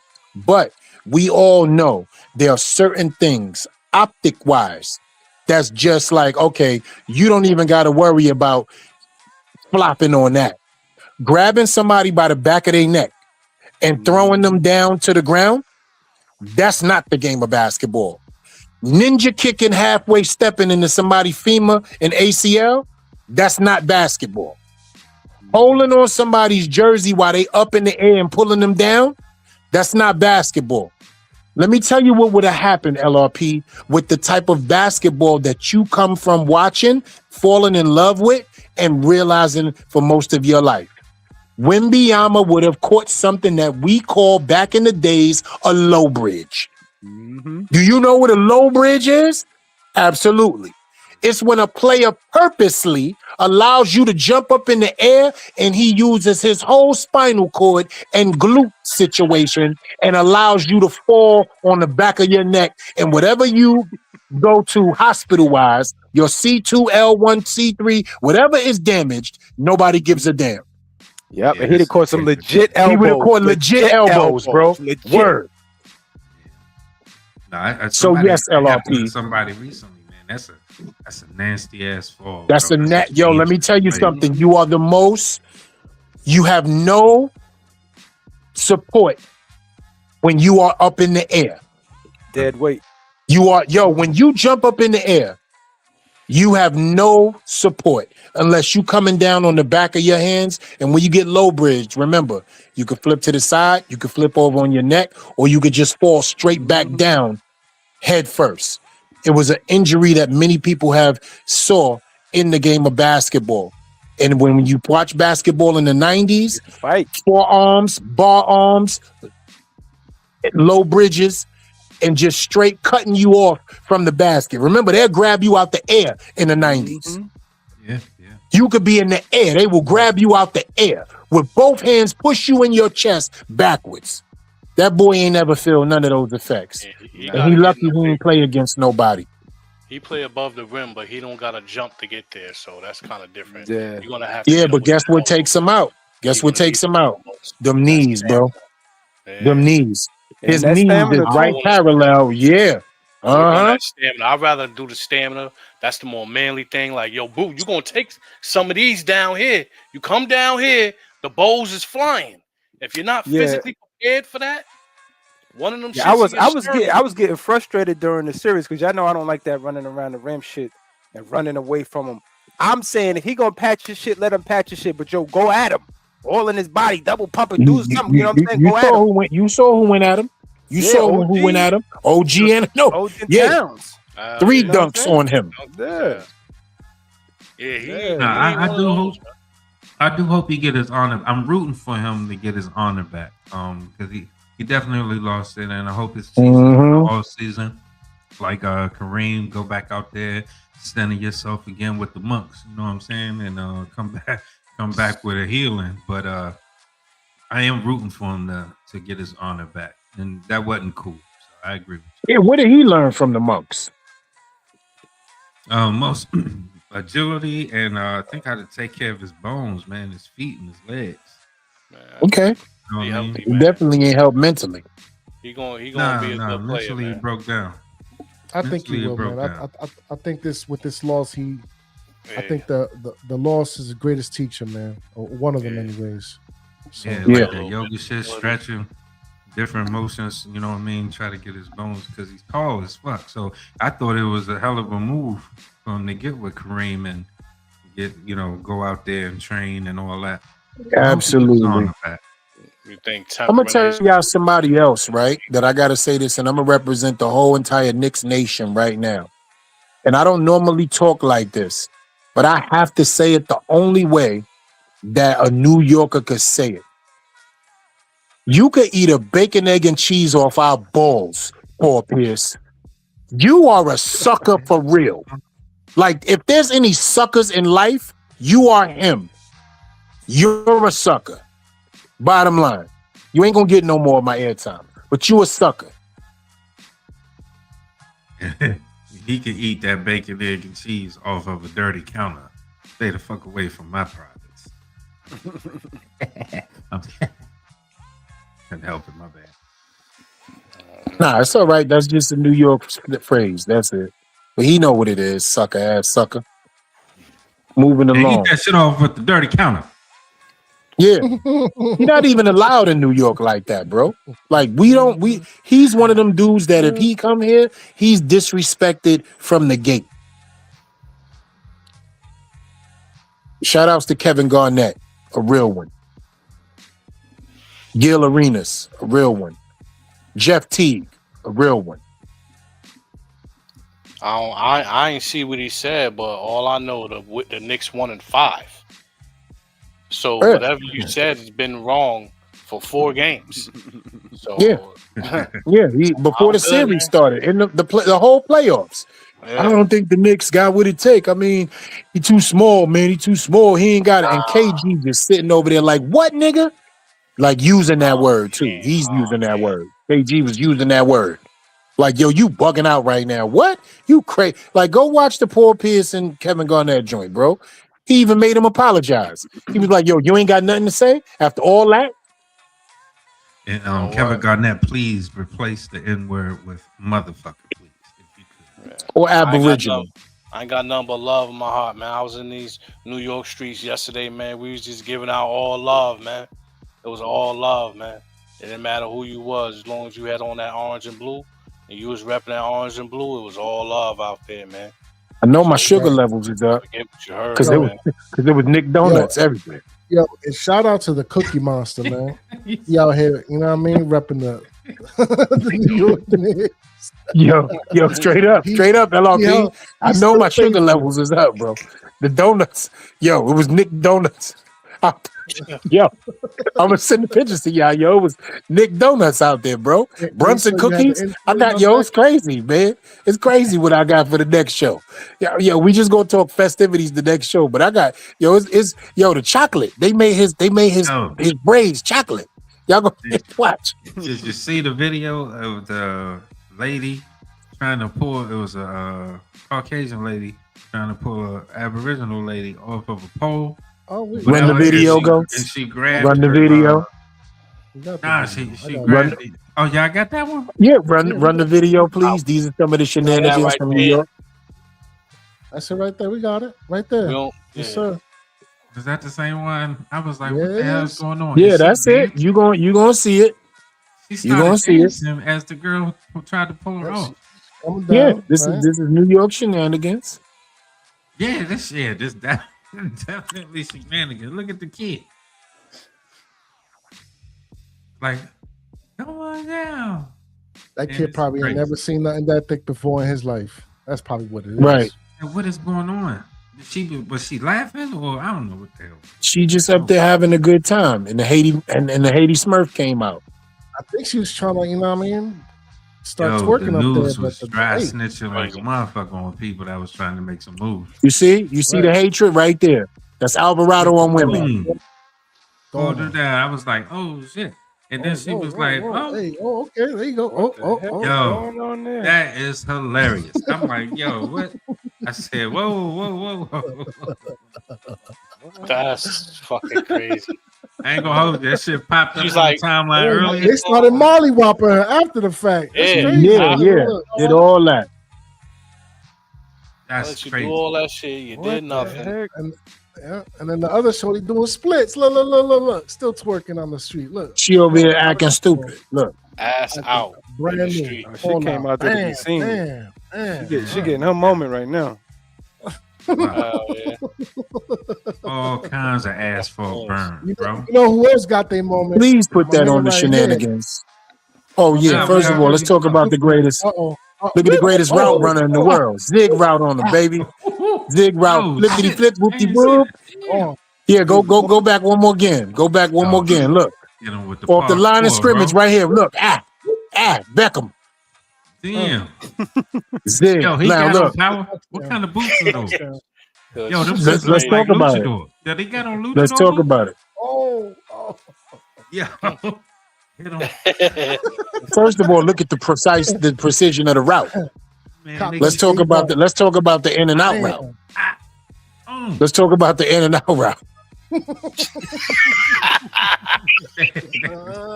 the in and out route. Yeah. Let's talk about the in and out route. Hold on. I need you to do me a favor. I need you to pause it. Hold on. Look at NYPD Blue right there. Yeah. Struggling to get off the barrier. Right. Crazy work. Yo, but what I need you to do, me a favor. I need you to see how it started. Look how it started. No, he started. Look how it started. Awesome. No, he gleaming the He started right here. Right. Hold on. I'm gonna tell you when to pause it goes. Hold on. Keep going. Woo! Right here. First of all, look at the leg and the arm together. Now, we all know when you in that position playing 3 yards off the line of scrimmage that you're not going to be able to flip your hips and mirror him. He is not going to be able to flip his hips in time because the way he got in and out of his break. And one more again, when Ghost rewinds it from the beginning, he slid out of his break. I need y'all to look how he slid out of his break. Watch this. Go ahead, Ghost. Put that. Slip. Right. He's sliding. Whoop. Look at him. Look at the miss. Right? Off the line. Look, no press man coverage right there. No press. No press. Now look at the safety of the linebacker trying to come over to help out because he in his zone. Yo, he didn't even. Yo, he got the T-Rex arms. He ain't want none of that. Yeah. It was the business decision made over there by Tyler Newman. He like wild business down the field right there. Tyler Newman, that was the Barkley and Newman. After he hit him with the Odell Beckham, the Barkley and Newman came out. One more time, Ghost, and we out of here. I just got to see it one more time. That's class. Look, slip right there. At that move, right there. Look, right here, slip. It's over. Look, somebody's missing, somebody gaining. Now look at Newman. Look at Newman and Thibodeau. It's over. Now watch. I need y'all to recognize 3 seconds into the crowd, disappearing acts. Yeah, he hit the jet. Ghost. It's nothing. Where is he? Oh, yeah, he's gone. Shut it down. Oh. He was going from the first slide, the first cut. Yeah. Love the film breakdown. Yo, my question is, why were they trying to get him though? Yeah, what was the situation?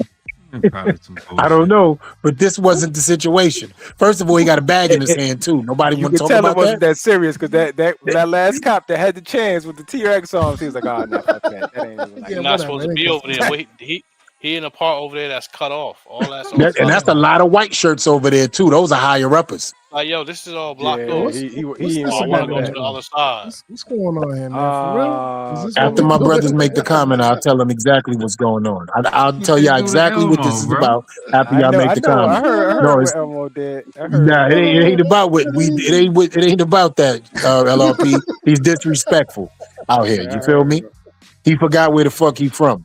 You know what I'm saying? Let's never forget that. Sesame Street is a real situation in New York.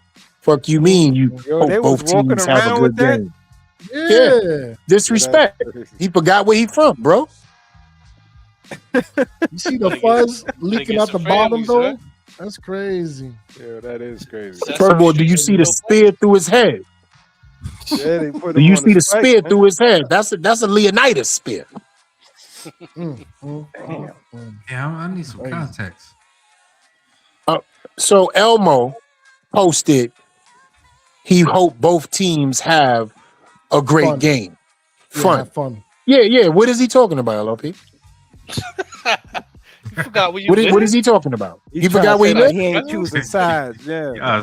What was he talking about? And we dead ass too. What was he talking about? I don't know. He was fenced in. That's what that was. He was fenced in. And that's what happened to traders right there. We put their head, they call that putting your head on the pike. Guess he was tripping, I guess.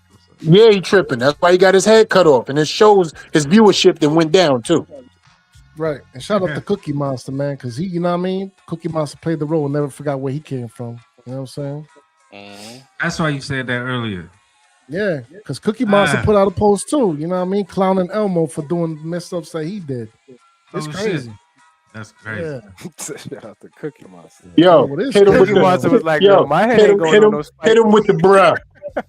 He hit Elmo with the bruh. He was like, bruh. Damn, what's going on here? Is that when they did? That was when they broke the record, right? Yeah, that was when they broke the record. No, yo, why he standing there like he in 8 Mile and shit with the motherfucking? Look at this. Why he got an axe in his hand though? That's my question. Look at that. What is that in his hand? Is that an axe? It's your shit, is that not the most apocalypto shit y'all ever seen in y'all life? Yeah, yo, like what the fuck is going on there? That is the most apocalypto shit. Yo, why the school bus though? That shit. But he looked like he about to scream and wait for the predator to come out of somewhere. You know what they should have? They should have a narration dude when they be introducing police videos. This was the time the Knicks won. It was like, damn, they won. Mm-hmm. Why you so and mad? The police say shit like, Why do you drive that bus down here? You know what I mean? That's the type of shit they saying on the sideline. What the fuck we supposed to do? Destroy the shit, man. Yeah, Yeah, you know, Wilding out. but I will give you guys some context on a feel good story. Pause. The cab driver that his cab was destroyed, they raised $75,000 for him and got him a brand new vehicle, bro.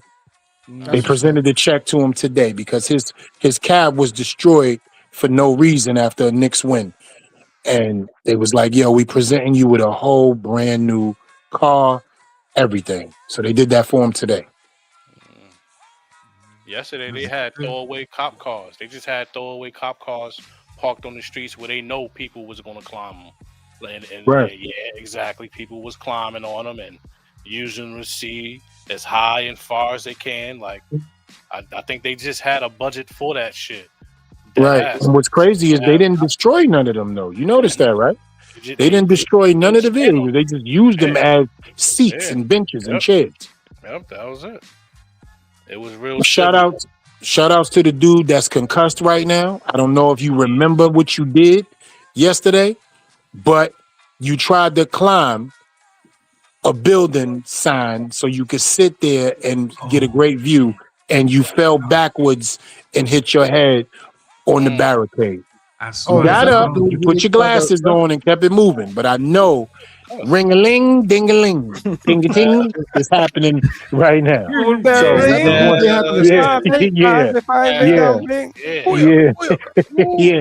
Yeah. That shit was crazy. God bless you. That sounded like when Opie got killed in Sons of Anarchy, bro. That first hit, I was like, yo, I'm sorry to say that shit hit me in the heart when that shit happened on the show. But that's what it sounded like. I was like, yo, how's he getting up after that? You know what it also sounded like? Y'all remember King of New York? When the driving scene and the dude was on the door and he let him get hit and land straight to the water pump when Lawrence Fishburne was driving. Y'all remember? The Kings of New York. At like towards the end when they was having like all the scenes when Frank White and everybody was getting together and the police was going against them illegally with David Caruso and them. Yeah, he let that dude off. He was on the door and he drove into a water pump. And all you heard was thong. Word. They ended up using that scene again and deep cover a little midi. Yep. Little. Yep. See, LRP, you know what time it is. Yeah. It was, it's crazy. But they ended up using that scene again. Mm-hmm. Lawrence, you're just fantastic behind the wheel. Can you do it again for this movie? Right. Yo, I'm telling you, man. Atmosphere. I definitely want to talk about that with you guys. You got any of the slides for the atmosphere, Ghost? Yeah, right? As far as like ticker tape, any celebrations, Yeah, I got a couple over here in the background that Sam got for us. Give me a second. Yeah. Like I said, we'll do another show just celebratory wise because we covered so much today. But yeah, look at that, man. Look at that. That's a dope photo. That jacket, man, that jacket is. You see, that's where I was going with it. Oh man, Towns had he had dope coats on like through the whole joint.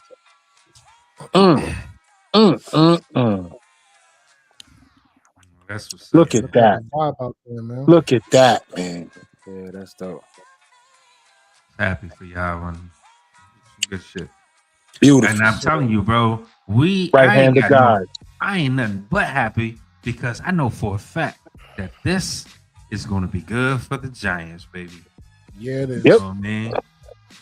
The way Harbaugh has definitely funneled that energy into the brothers on the squad, can't do nothing but help us. This is going to be good for the Yankees. This is going to be good for the Rangers, but this is also going to bring the Liberties sales up because basketball is basketball. So once you set your eyes on it and pay attention to it, everybody's looking at it. Now, this is also going to do something for another team. Y'all ready? This is going to be a big critique for the Nets. The Nets are going to be critiqued severely off this. While one team is on the other side of the bridge winning NBA championships, the Nets are still severely down in the dumps with their losing seasons and continuing because they just can't find the right mix of players to lead them in any. Watch how that goes. Watch how that goes. And shout outs to the Nets with your bum asses. More at 6.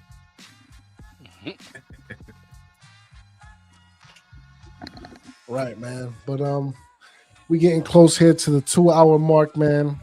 Another classic over here on the Blue Bodega. The Blue Bodega podcast, part of the Shakedown Network. We're going to lead it off with you, Shane, man. Any closing statements, anything that the people need to know going forward and into the future? Yo, it was the Knicks then, it's the Knicks now. Anything in between that don't even matter. Pause. We won the cup. My man got the MVP, and we won the chip.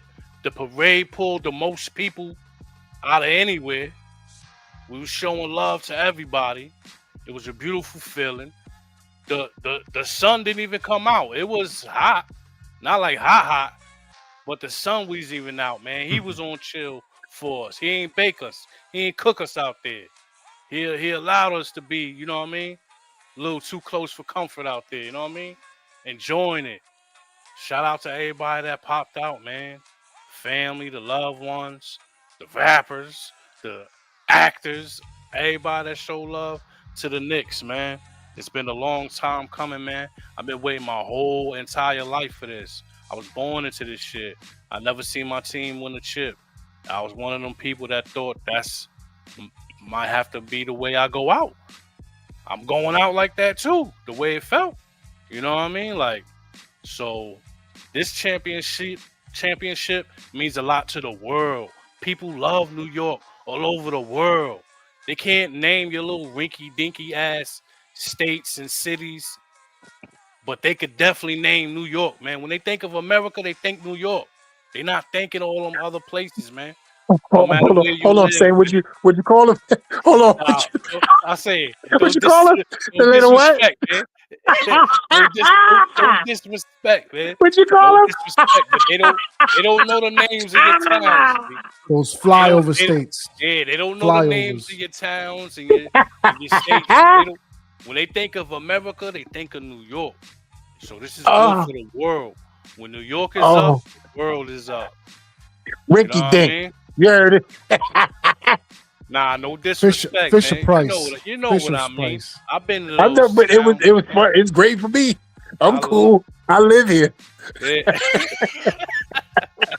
Let's get it, man. The Bodega, man. Shout out to the Knicks. Oh, Your boy Shane. man. Stir's name difference. Oh, man. Talk to me, LRP, man. Give a closing statement. Tell the people what they need to know for the future. Oh no, man, but shout out to Maryland, shout out to DC already. You know what I'm saying? The coolest, those ain't coolest Ricky motherfucking places right town. there. You know what I'm saying? You know what I mean? Shouts out to my stomping. But shouts out to New York, man. Shouts out to the Knicks. I appreciate the fellas having me on the Blue Bodega. And this was a classic, man. I enjoyed myself thoroughly. So thank you.